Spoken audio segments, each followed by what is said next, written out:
On April 28, 2019, a horrific crime unfolded in Westchester, Ohio, when 4 family members were brutally executed in their home. The events of that night would send shockwaves through the community and lead to a complex investigation that revealed deep-seated family tensions, financial struggles, and ultimately a courtroom drama that captivated the public. Is your wife one of the people that's in here? My wife, deceased. my mom, dad. Everybody inside is deceased. What is that? Dead. The evening began like any other, but at approximately 9:40 p.m., neighbors in the lakefront apartment complex reported hearing gunshots. The sound of violence pierced the quiet neighborhood, prompting several calls to 911. 911? Yes, ma'am, please send. Where are you at? Where are you at? Do you have an address? Yes, my wife. What's going on? My wife wanted to get on. I'm sorry for what's going on? My mom. Did you say your wife? Yes. I can't understand you. What's going on? Please send that. I will send help, but I need to know what's going on. Can you say it again? Yes, ma'am, my wife, my family, my wife, my dad, my mom, and my aunt. They're all down? Yes, please. What? Okay, what happened?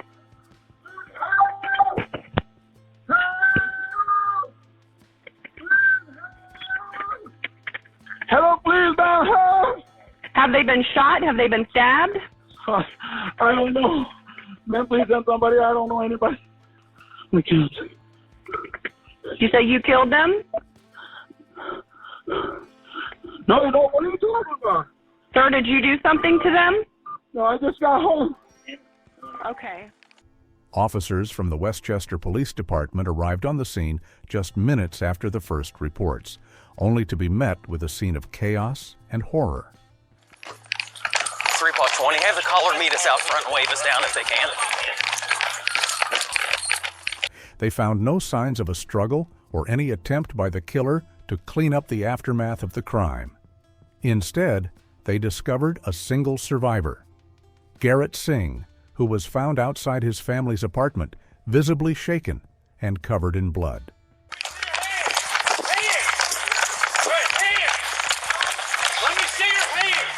3-20, we got contact with an individual outside of 4562. Down on the ground. Down on the ground. Lay on your belly. I'm gonna step around him. Please, my wife, please. My family, my wife. What happened? I don't know. Everybody bleeding. Is there anybody else in there except for your family? No. My wife, everybody. Hey, Joe. Come up here. As officers approached, they encountered Garrett, a 37-year-old man who was frantic and pleading for help. He was handcuffed for his safety, and through his incoherent wails, he explained that he had just returned home to find his family injured and unresponsive. Making entry, 3-31, did you have traffic? How are you so bloody? How are you so bloody? I tried to feed the water. No, 3-20, we have 2 individuals down. Full amount of blood. In the front living How are you room. covering so much blood? I have my wife on my lap. She tried to feed the water. No 3-20 clear. Okay, stay there. Yes. Please. Anybody in family? More coverage up here. I'm not You going got it, anywhere. go. Please help them. We got you, we got you. Please help them. Please help them. Officers noted the blood on his hands and clothing, raising immediate suspicions about his involvement in the crime. Garrett claimed that he had tried to give his wife water after finding her, but the details he provided were fragmented and confusing. So you just got home from work, right? Did you find the front door open? You did? Okay. And when you walked inside, what happened? What was the first thing you saw? Fire is out. My mom, my wife, my aunt, Were they all laying down? all on the ground. Laying on the floor? Yes.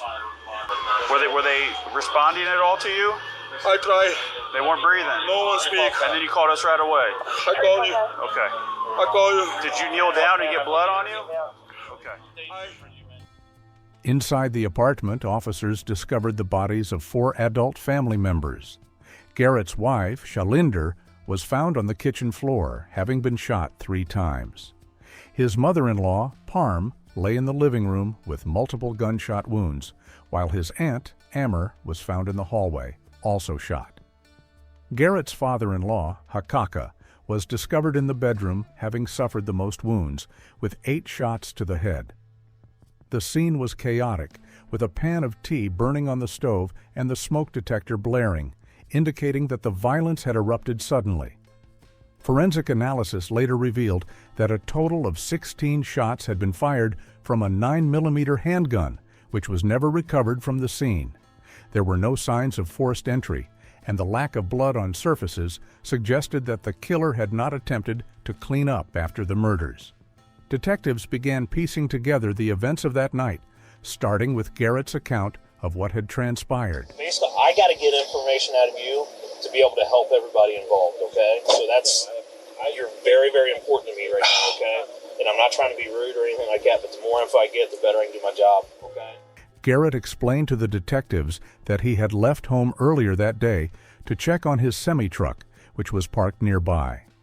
He had been working on it and had stopped to get gas before returning home. Did you leave?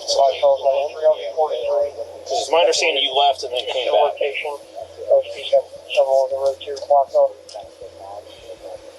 Fire Charles 93, please. I left.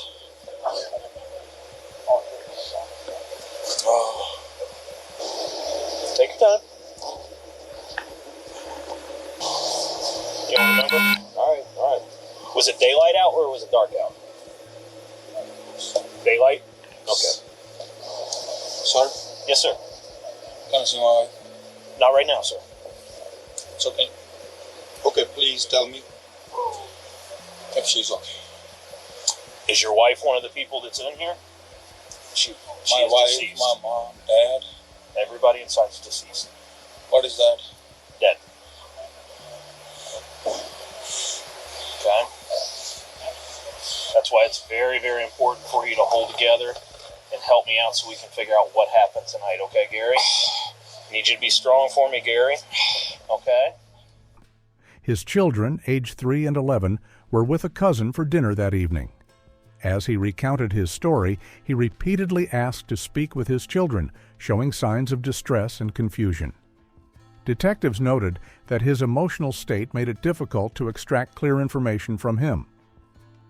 As the investigation progressed, detectives began to uncover a more complex picture of the Singh family dynamics. Sir, can you please call my kids? Call who? My kids. My baby. Your kids? Yeah. I'm not. We're just gonna hear something, okay? Here's the thing. You call 911. Something bad happened. Yeah. They all leave. I understand. We need to know what happened. Go to my truck. Okay, what time did you leave? I don't remember. I come back. I go. Take your time. I see my mom. Yes, I see my mom. And I see my wife. And I see my aunt. They bleed and they all look up. And I am just running, trying to shake them, trying to see. What happened to them? It looks like somebody killed them. Oh, it does.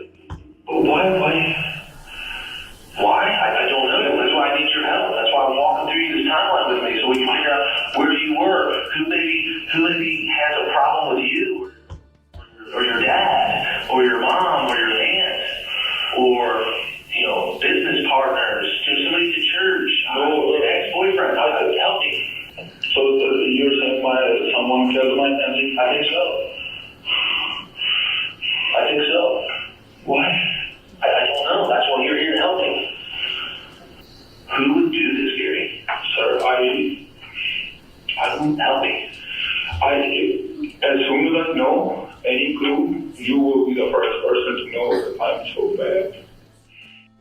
Garrett and his family had immigrated from Punjab, India, where he had been raised in a landowning family. He had married Shallender through an arranged marriage and moved to the United States, where they lived with his in-laws. While Garrett painted a picture of a harmonious family life, tensions were revealed, particularly regarding financial issues and Garrett's relationship with his wife. How was your relationship with your folks? With your mom? Just fine. Good. Yeah. We lived together since I got here in USA, and nothing wrong, no problem whatsoever. Okay. Yes. Do you guys ever argue or fight more than normal? Not at all. Not even normal argument. Not at all. What, did your dad run any businesses? He worked at a factory. Okay. But before that, did he run a business? Him and I had a gas station, but that's when Okay. it went away. Did you guys owe anybody money? No. From that gas station? No, my dad did, but it was all paid back. Your dad did owe somebody money? Yes, but I know he paid it back. I know, because he sold his land in India. What about your wife? How's your relationship with her? Fine, we have 3 kids. How long have you been married? 2002. 2002? Yes, long time. Have you ever separated for any reason? No, never. Always, she is a really good mom. I hate to have to ask you this question. I'm going to. Has your wife ever been unfaithful to you? Always faithful, no problem. Okay. Have you ever been unfaithful to your wife? Always faithful, never problem. Has your mom and your dad always been faithful? Never problem. Sir, sorry to interrupt you. It doesn't happen in Punjabi culture. Okay. Yes, but if it does, then it won't be cheating. It will be complete separation. It won't be like wife or husband are cheating but still living together. No. If they're together, otherwise okay. In the days following the murders, investigators interviewed neighbors and family members who provided insight into the family's background. Garrett was the primary breadwinner, working long hours in his trucking business. However, financial struggles were evident, especially after his father-in-law's failed business ventures. Tensions had escalated in the household, particularly regarding money and the pressure of supporting multiple family members. As the investigation continued, Garrett was taken to the police station for further questioning. He was subjected to a gunshot residue test, which he resisted, insisting that he wanted to be with his children. Tell him everything you wanted to ask me. Gary, we're going to get Sir, please. We are going to get a search warrant for your hand. Please. You have to stay here. Please. No, get your search warrant. Come to me. Do No, whatever you have to stay here. Why? Because I said so. No. No. We were getting a search warrant. No. Yes. No, That's how that's going to go. Okay, go search. Have a seat. Why? No, I want my lawyer. I don't want. Okay, then have a seat. I don't want to do anything with you. I understand. Then sit down. Why? No, I don't want to sit down. You have to sit down. Why? Because I asked you to. Why did I do wrong? Sir, please. You're going to stay here, and that's final. That's it. Okay, arrest As me. soon as we get, Arrest me. you're under detain. You're in No, custody right now. no, I don't understand detain or whatever. Back into the room. You arrest Back me? into the room. You need to get back in this room. Look, he told me now that my family was shot. I thought it was an accident. You thought what was an accident? 4 people died and you thought it was an Yes. accident? I wasn't told anything. We have to maintain the integrity of any potential evidence that could be on you. Okay, I'm not giving you anything unless I have my lawyer. Okay. Is that clear? I understand. Have a That's seat. it. Have a seat. Yes. Eventually, a search warrant was obtained and samples were taken from him. The police chief later confirmed the tragic events, stating that 4 individuals had died from apparent gunshot wounds. Hi, good morning. I'm Westchester Police Chief Joel Herzog. I'm here to just give you a little bit of information about the tragic events we had yesterday. At about 9:40 last night, we received a 911 call at 4562 Windtree Drive of 4 people down. Officers responded from the Westchester Police Department along with the Ohio State Highway Patrol. We located 4 people deceased inside, from apparent gunshots. The officers cleared the scene and an immediate search of the area began with the Fairfield K-9 and the Ohio State Highway Patrol Air Unit for any suspects.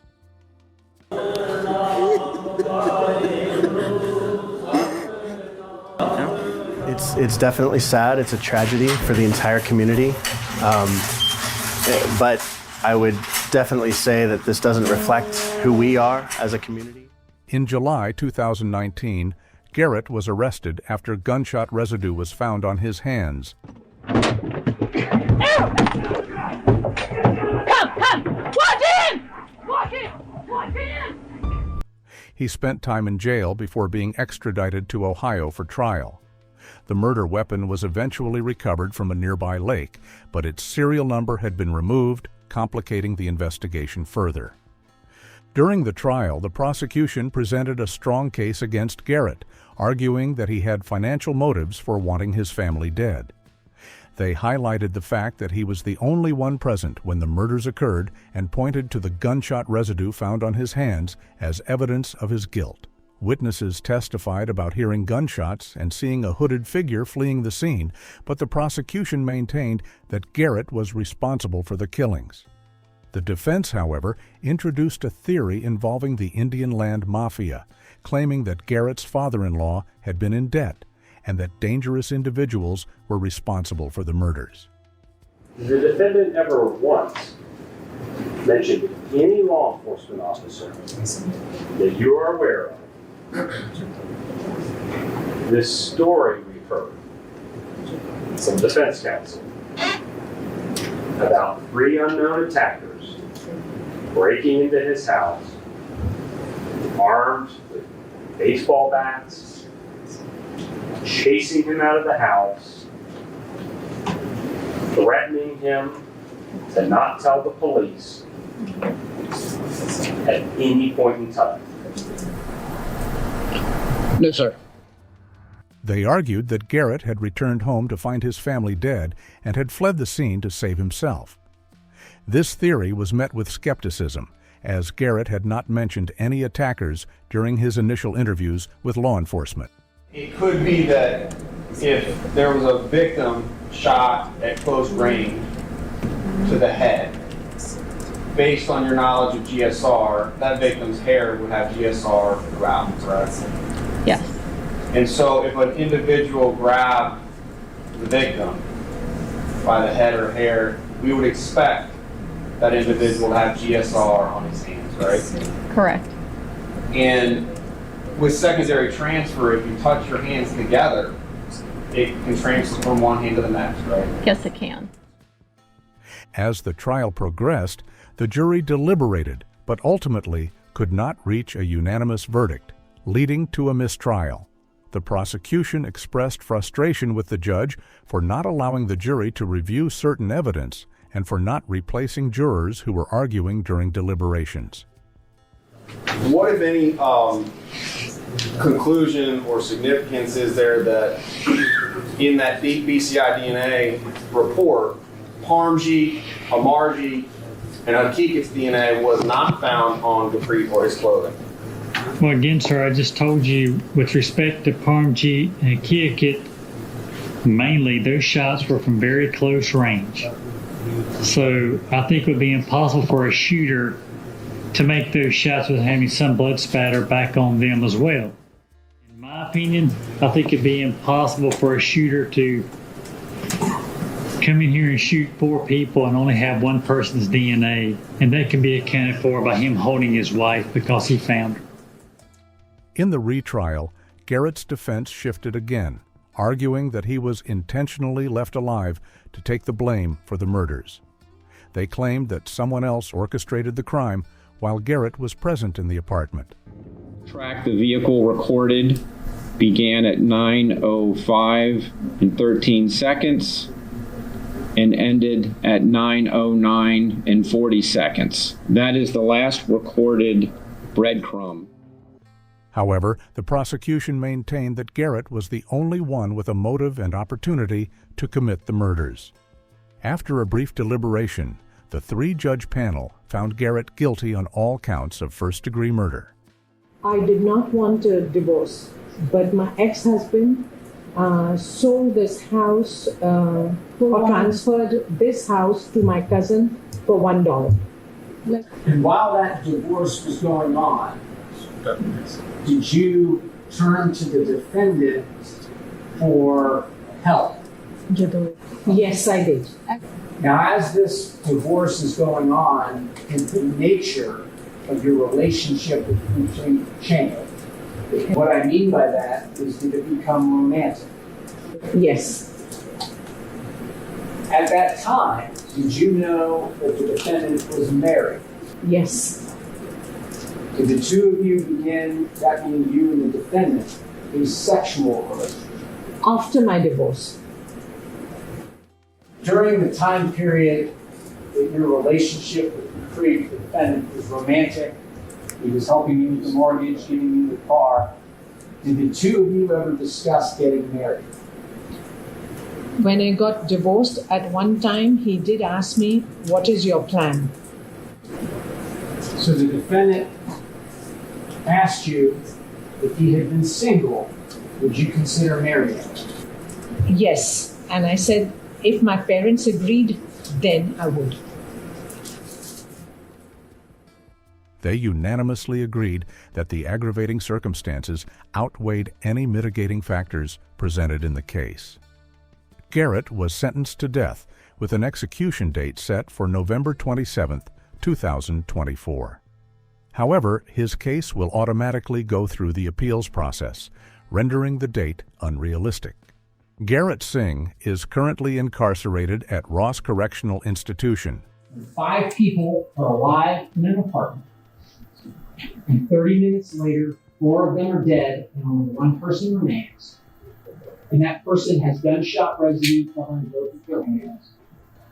And that person lies to the police about when they arrived at the crime scene and everything else. They ask you, they beg you, they're pleading you. Hold their killer accountable. His parents' application to immigrate to the United States was denied due to their son's conviction. Meanwhile, his 3 children have relocated to California, where they are cared for by relatives of his deceased wife. The tragic case of the Singh family serves as a haunting reminder of the events that unfolded that fateful night, leaving a community in shock and a family forever changed. The aftermath of the case also had a profound impact on the local community, particularly among the Sikh population, who were devastated by the loss of 4 beloved members. She told us the first day of deliberation that she's not budging. The very first day of deliberation. I think she came in with a conclusion and she was not willing to budge on her opinion. I think her conclusion was set before trial. I feel bad. I feel ashamed, that we didn't give their family some kind of closure on this. It's been 3 years, and now we got to wait for another year probably for a trial. So. He was covered in blood. It's a bloodbath. So, it's obvious. It's 4 dead people. He's sitting there. Whose other blood could it be? Shalinder was remembered as a kind and loving mother, while her Aunt Amber was known for her gentle nature and nurturing spirit. Parm, Garrett's mother-in-law, was cherished as a devoted grandmother who shared stories of Punjabi culture and history with her grandchildren. The community mourned not only the loss of these individuals, but also the violence that had shattered their sense of safety. His excesses with his mistress are hurting his finances. He's paying for her house. He's paying for her car. He's paying for her insurance. He's spending $2,000 a month on it. While at the same time, trying to maintain his own family's lifestyle of paying rent on their apartment, gas, his truck. And not only that, he buys a house in the same neighborhood. He's paying for that. At any point in time, this defendant could have told this fantasy of unknown attackers, he said nothing about the things that his lawyer now claims. As the legal proceedings continued, the case drew significant media attention, highlighting issues of domestic violence, mental health, and the immigrant experience in America. Advocates for victims of domestic violence began to speak out about the importance of recognizing the signs of abuse and the need for support systems for families in crisis. The Singh family story became a cautionary tale, illustrating the complexities of family dynamics and the potential for tragedy when underlying issues go unaddressed. In the years following the murders, Garrett's case remained in the public eye as appeals were filed and new developments emerged. The person was wearing a black hooded sweatshirt, and was running with one arm, cradling the front pockets of the hooded sweatshirt. That's what you described to the police. Into this southwest tree line. Before the police arrived. The legal battles continued, with both sides presenting new evidence and arguments in an attempt to sway the courts. Garrett's defense team sought to challenge the evidence against him, arguing that the gunshot residue found on his hands could have been transferred from touching the victims rather than indicating his guilt. As the appeals process unfolded, the Singh family's legacy lived on through the memories of their loved ones and the community that rallied around them. 25 electronic devices are searched, including Dupree's cell phone, all of the victim's cell phone, text messages, emails, photographs. No indication whatsoever, in fact, the contrary, and we're going to talk about that in a minute, that Dupree was planning to, that he was violent at any point. Nothing. The land dispute.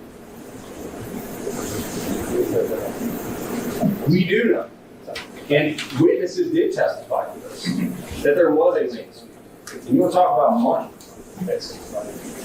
May 7th, the detective and other Westchester police officers received an email from Harmjeet's brother, Job, that talked about Home Safe and Shabazz Nagar. And in that is the first time, apparently, the government heard of the landmine, which a simple Google search will tell us that there is a Punjab mafia in India related to land. Fundraisers and memorial events were held to honor their memory, and discussions about mental health and family support became more prominent in the community. The tragedy served as a reminder of the importance of open communication and the need for resources to help families navigate difficult situations. The case of Garrett Singh and the tragic deaths of his family members remains a poignant chapter in the history of Westchester, Ohio. There are only 4 words to describe my decision to move forward with another trial. And those 4 words are yes and hell yes. There will be a request by me upon the judge to recuse himself from the next trial. And upon that refusal, I will seek a recusal from the Supreme Court. It serves as a reminder of the fragility of life and the complexities of human relationships. As the legal battles continue, the community holds on to the hope that justice will ultimately be served, and that the memory of Shalinder, Parm, Ammer, and Hakaka will live on in the hearts of those who knew and loved them. Who had the opportunity and who was actually physically present in that apartment. While he was there, he did not pull the trigger. He could not have been the shooter, and the background proves that someone else orchestrated this crime. In the wake of the tragedy, community leaders and local organizations began to address the issues that had been highlighted by the case. Workshops and seminars focused on mental health awareness, conflict resolution, and financial literacy were organized to help families navigate the challenges they faced. The Sikh community in particular came together to support one another, emphasizing the importance of unity and resilience in the face of adversity. We, the 3-judge panel, do hereby unanimously find that the aggravating circumstance that the defendant was found guilty of committing does outweigh the mitigating factors presented in this case by proof beyond a reasonable doubt. We therefore unanimously find that the sentence of death should be imposed upon Gurpreet Singh under count 1 of the indictment. As the years turned into a decade, the Singh family story became a symbol of resilience and hope. The community continued to honor their memory through annual memorial events, celebrating their lives and the impact they had on those around them. The tragedy served as a reminder of the importance of compassion, understanding, and the need to support one another in times of crisis.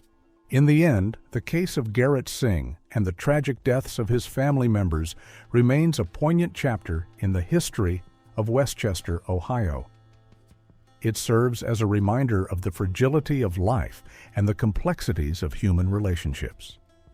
As the legal battles continue, the community holds onto the hope that justice will ultimately be served and that the memory of Shalinder, Parm, Amer, and Hakaka will live on in the hearts of those who knew and loved them. The legacy of the Singh family endures, inspiring others to advocate for change and to work towards a future where such tragedies are less likely to occur.